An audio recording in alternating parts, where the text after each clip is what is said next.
friends, and welcome back to another video from Homemaker. In this video we are going to talk about the propagation of snake plant.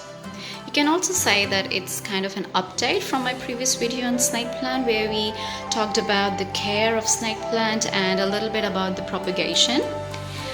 But in my today's video I'm going to show you how my propagation stems are doing with the water propagation as well as this soil propagation.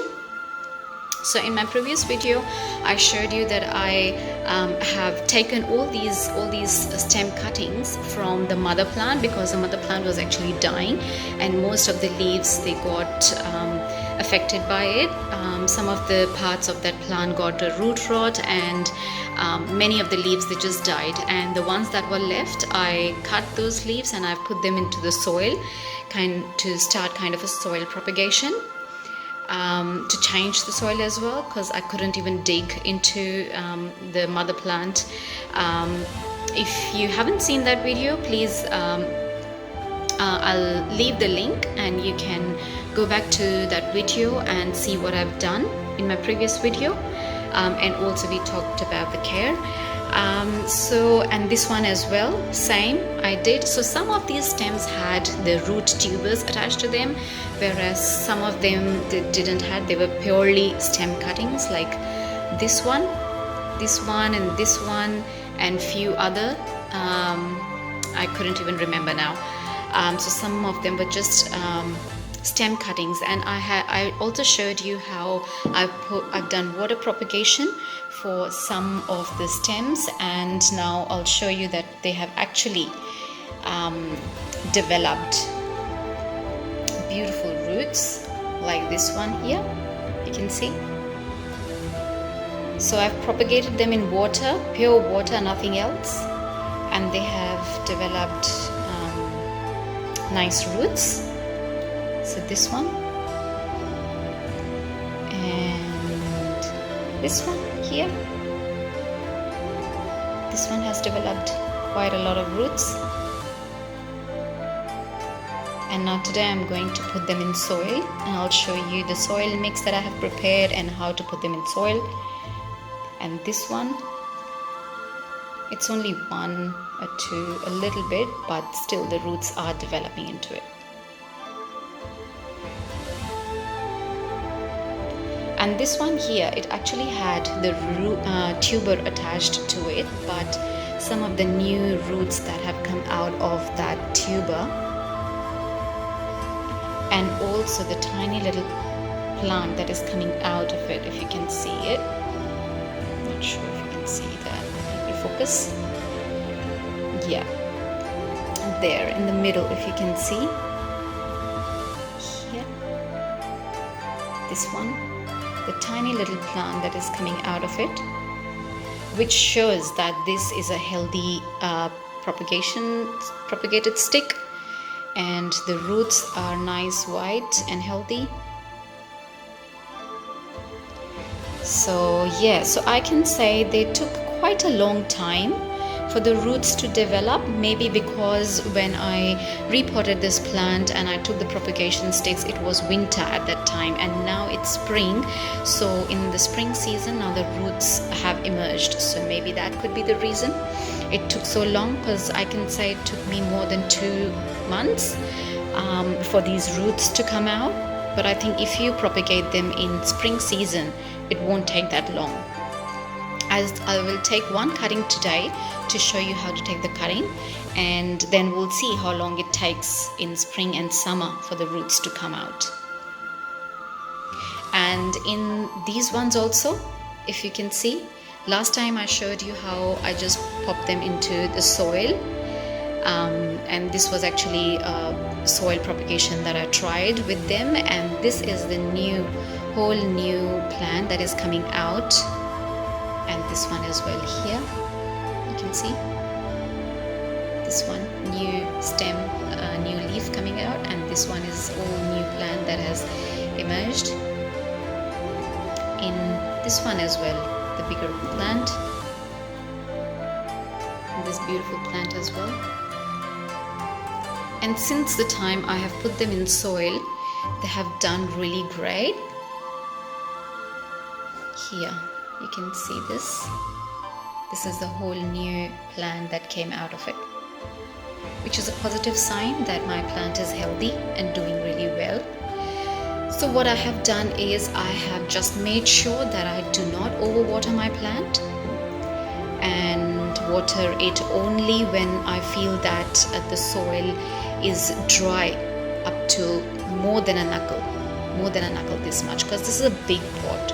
So I need to make sure that the soil this much is dry to actually water it. So I can say kind of I have watered it once in a month.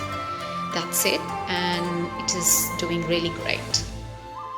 So today I'm going to put these ones in the pot and see how they do, because the roots are quite developed and now they are ready to go into the soil.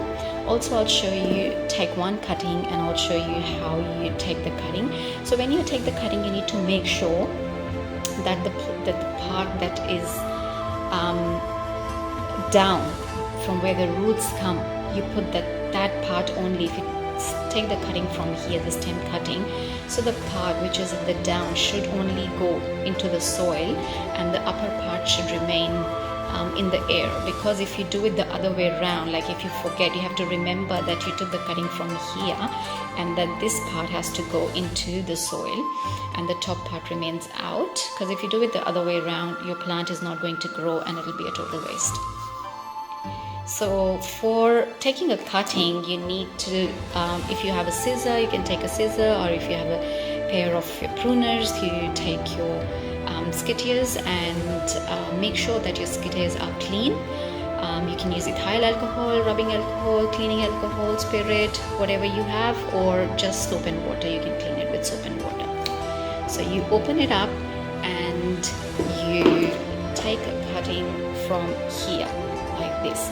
So I'm not going to take it in this one. Actually, I'll take the cutting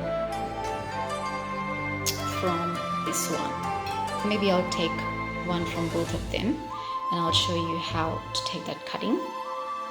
So and now I'm going to make this cutting. So you just take a clean pair of your skittiers and make a cutting right there. So when you take the cutting, make sure that this part, you remember that it has to go down like that. And same goes with this one.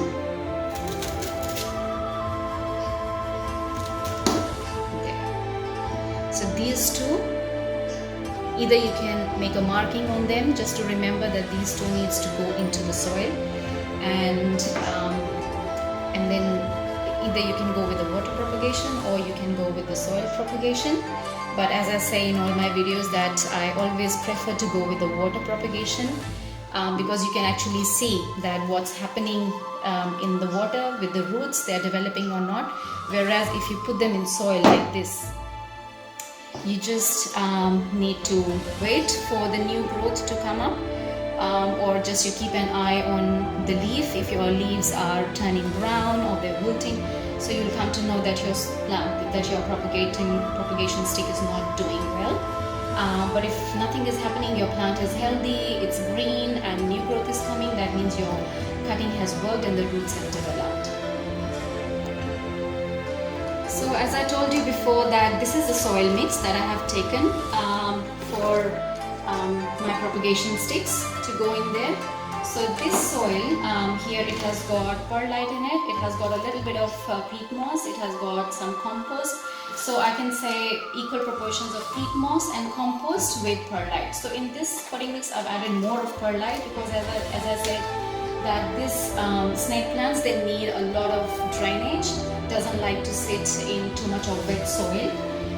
Peat moss is enough to give retention, to retain all the moisture, whereas the perlite, it will help to remove the excess of the water that sits in there. So you fill up your pot. Make sure you don't take a very bigger pot, because if you take bigger pot, then the roots take a long time to adjust themselves to the soil, whereas if you take a smaller one, the roots get adjusted quickly and it doesn't affect the growth. So then you take your cutting and just place them in the soil. So this is how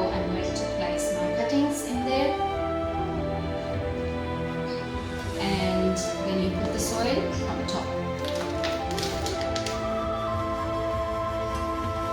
After you pot your plant, make sure you don't water your plant.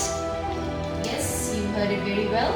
Do not water your plant at least for 3 to 4 days, because these cuttings have been sitting in water already for a long time, and their leaves, because they are succulent, so they store a lot of water in them.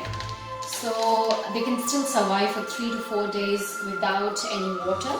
But after 3 to 4 days, you have to water, and when you are watering, make sure that you water them thoroughly. Thoroughly means that when you water your plant, the water should seep through the holes, through the drainage holes. This makes sure that each and every root of your plant has received enough water. And also it makes sure that water is not sitting, it's draining properly. So you just put your cuttings like that, and then wait for at least 2 to 3 days, and then you water your plant.